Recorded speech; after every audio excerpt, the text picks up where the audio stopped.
quero compartilhar com você que já se sentiu vazia, sobrecarregada. Você que é mãe pode muitas vezes ter sofrido por causa desse sonho, desse propósito. E talvez até você possa ter sofrido perdas, dificuldades, questões emocionais. E as coisas que você usou como alívio se tornaram cada vez mais indispensáveis de uma forma que você não pode mais viver sem elas. Não sei se você já ouviu falar das mães reborn, que são mulheres que adotam bonecos como se fossem bebês reais. Pode parecer estranho, mas hoje eu quero te mostrar que no fundo muitas de nós também já fomos um pouco de mamães reborn. Deus quer curar, Ele quer nos curar neste lugar. E para isso eu quero te convidar a olhar para Joquebede. Bora pro vídeo.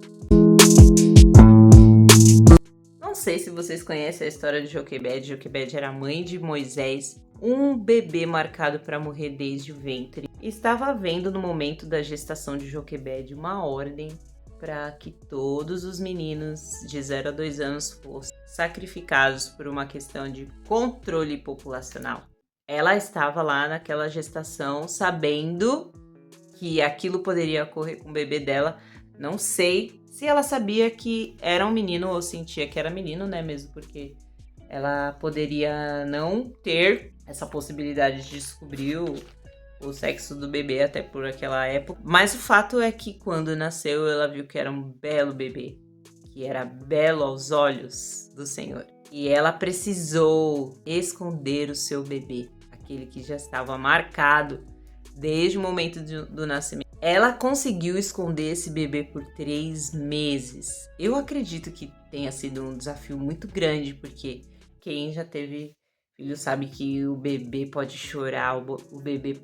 É muito difícil esconder a presença de um bebê de 3 meses. Não se sabe que lugar que ela estava, se esse bebê chorava demais. Eu imagino que ele poderia ser um bebê bem calmo, para ela conseguir esconder por 3 meses. Mas aí, depois de 3 meses, quando o bebê já começa a ficar mais agitado, ela precisou buscar refúgio para o filho dela, para aquele que já tinha vencido o parto, né? Porque a ordem era para que os bebês fossem sacrificados no parto. Se ele já tinha vencido, que ele pudesse, ela teve esperança que ele pudesse atravessar aquela sentença de morte. Chegou o momento de abrir mão do filho dela, então ela colocou o seu filho em um cesto no Nilo e o entregou para Deus. Ela sabia que naquele rio, naquele local, a filha do faraó estaria ali. Recebeu essa estratégia de Deus, de preparar um cesto, e impermeabilizou esse cesto e colocou ele ali de uma forma que ele pudesse ser alcançado e chegar ao lugar onde a filha do faraó estava. Ela precisou abrir mão do controle totalmente. Ela precisou confiar em Deus. Renunciar os seus hormônios que estavam à flor da pele, ali naquele puerpério. Se lembrar que a maternidade é um chamado, um propósito e que aquele filho pertencia ao Senhor. Ela não controlou, ela confiou, e o que estava fadado a ser uma perda se tornou um milagre, um dos maiores milagres. Êxodo 1:15. O rei do Egito ordenou às parteiras dos hebreus que se chamavam Sifra e Puá: quando vocês ajudarem as hebreias a dar à luz, verifiquem se é menino. Se for, matem-no. Se for menina, deixem viver. Todavia as parteiras temeram a Deus. Um outro dia eu vou falar sobre isso, mas para mim, as doulas e as mulheres que ajudam no parto são as pessoas mais abençoadas dessa terra. As pessoas são pessoas divinas, são mãos santas que recebem os filhos do Eterno quando chegam aqui. Todavia as parteiras temeram a Deus e não obedeceram às ordens do rei do Egito e deixaram viver os meninos. Então o rei do Egito convocou as parteiras e lhes perguntou: por que vocês fizeram isso? Por que deixaram viver os meninos? Responderam as parteiras ao faraó: as mulheres hebreias não são como as egípcias. São cheias de vigor e dão à luz antes de chegarem as parteiras. Deus foi bondoso com as parteiras e o povo ia se tornando ainda mais numeroso, cada vez mais forte. Visto que as parteiras temeram a Deus, ele concedeu-lhes que tivessem suas próprias famílias. Que lindo! Por isso o faraó ordenou a todo o seu povo: lancem ao Nilo todo menino recém-nascido, mas deixem viver as meninas. Olha que tem uma chave aqui nova. Um homem da tribo de Levi casou-se com uma mulher da mesma tribo e ela engravidou e deu à luz um filho. Vendo que era bonito, ela o escondeu por 3 meses. Quando já não podia mais escondê-lo, pegou um cesto feito de junco e o vedou com piche e betume. Colocou nele o menino e deixou o cesto entre os juncos, à margem do Nilo. A irmã do menino ficou observando de longe para ver o que lhe aconteceria. A filha do faraó descera ao Nilo para tomar banho. Enquanto isso, as suas servas andavam pela margem do rio.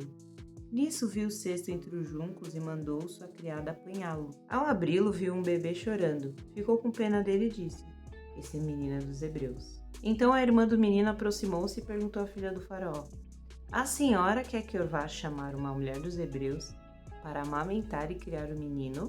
"Quero", respondeu ela. E a moça foi chamar a mãe do menino.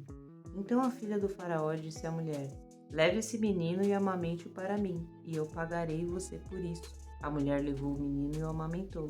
Tendo o menino crescido, ela o levou à filha do faraó, que o adotou e lhe deu o nome de Moisés, dizendo: "Porque eu o tirei das águas." A gente vê muita conexão com Ana, né?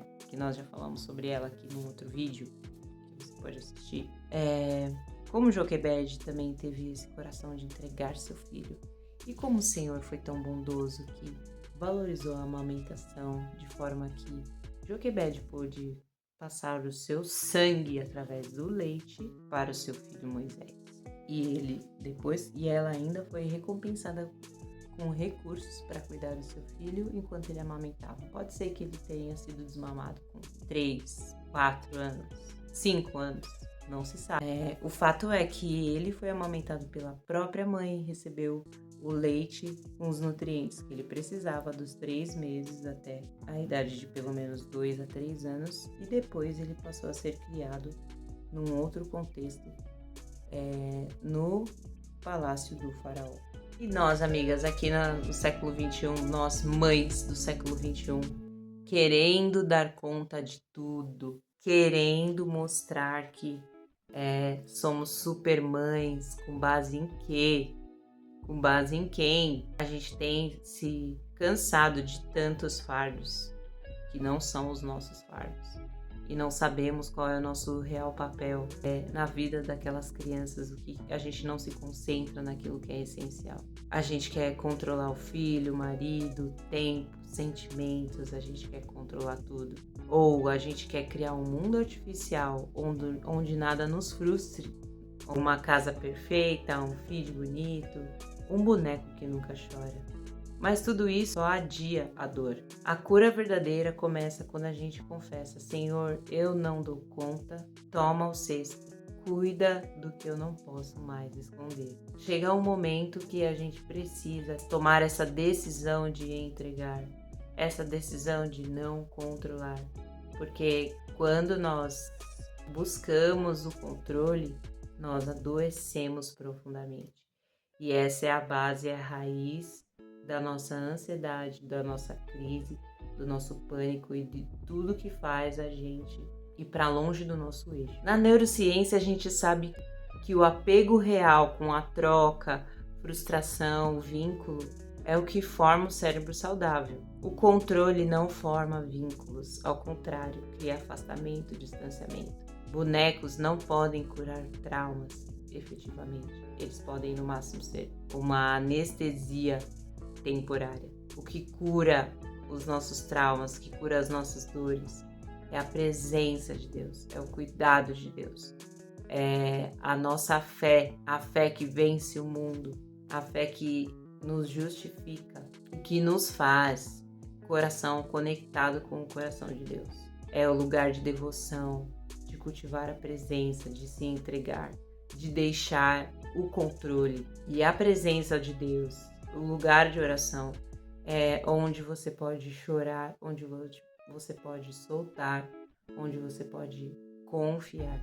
É um lugar seguro de construção e de regeneração. Então eu quero deixar aqui 3 perguntas para você pensar. Que dor você tem escondido?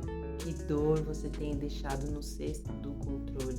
Você tem tentado evitar a frustração a qualquer custo? Você confia ou decide confiar hoje? Você confia que Deus pode cuidar daquilo que você não pode mais reter, não pode mais segurar. Eu quero que hoje você entregue.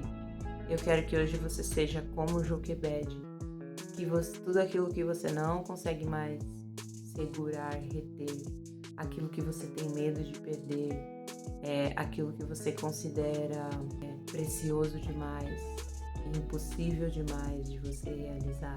Eu quero que você seja como ela, porque na lógica do reino, perder é ganhar, renunciar é receber, o maior é o que serve. A lógica do reino não é a nossa lógica e nós precisamos estar dispostas a viver nessa realidade da eternidade.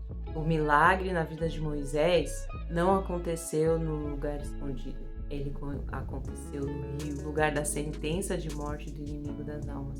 Mas foi dali, daquele lugar, do lugar da vergonha, da renúncia, que o Senhor suscitou a vida novamente. Vamos orar? Pai, sob esta palavra, amado Senhor, eu te apresento os corações das... Oh, Senhor, a perda que elas sofreram, aquilo que elas têm, profunda dor, Senhor, profunda vergonha, como uma sentença de morte, ou uma sentença de morte para as emoções delas, para a maternidade delas. Oh, meu amado Senhor, eu te peço que venha com cura neste lugar, neste momento, que elas sejam visitadas, envolvidas pelo Teu Espírito, que haja regeneração, Senhor, das suas emoções e que elas possam ter um encontro real com o autor e consumador da sua fé, da nossa fé. Que elas tenham um encontro real contigo, Senhor, neste momento em que elas estão aqui em devoção comigo, meu Pai. Eu te peço que elas possam, Senhor, te conhecer de uma forma totalmente nova. Que elas sejam neste momento abraçadas. Que elas possam ser ajudadas, Pai, a se levantarem deste lugar, do esconderijo, do lugar que elas se colocaram. Que elas recebam ousadia para entregar, abrir mão do controle, abrir mão do cesto, do esconderijo, Pai. E porque eu creio, Senhor, que do lugar da sentença de morte, Senhor, Tu faz suscitar a vida, ressuscita sonhos, ressuscita, Senhor, emoções, ressuscita casamentos, ressuscita famílias, e ressuscita propósito de vida, meu Pai. Onde abundou o pecado, superabundou a graça. Vem liberar a Tua graça, Senhor, na vida das minhas irmãs, das mães, das mulheres que estão ouvindo neste momento. Que os Teus anjos estejam aí, atuando, Senhor. Teu Espírito esteja convencendo do pecado, da justiça e do juízo. E vem, Senhor, amanhecer para uma nova estação. Mudando, transformando, Senhor, porque as coisas velhas ficaram para trás e tudo se fez novo. Amém, amigas? Se esse devocional falou com você, eu quero que você comente aqui. Eu entrego o cesto. E compartilha com uma mulher que está tentando controlar o mundo sozinha. Nos próximos vídeos a gente vai continuar falando sobre este encontro com o autor. Então é isso, amigas. Se inscreva no canal, curte, compartilha. Obrigada.